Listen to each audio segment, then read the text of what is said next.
ZPTC CM Pawan Kalyan స్వామి ఈరోజు ప్రతి ఒక్క పని కూడా చేసిన విధానాలు అందరూ కూడా వీటీవీ ద్వారాగా చూస్తున్నారు.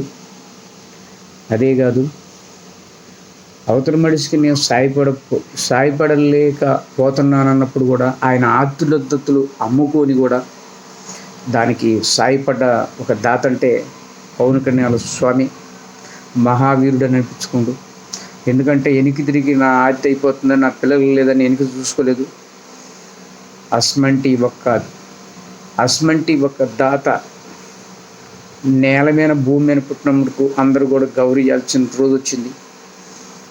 జై జనసేన, జై జై జనసేన.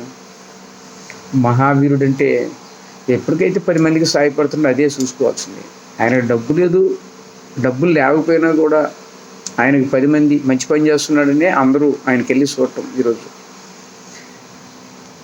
జై జనసేన, జై జై జనసేన. ఆ వీరబ్రహ్మేంద్ర స్వామి ఎప్పుడు దీవించగలరు. ఓం నమః శివాయ.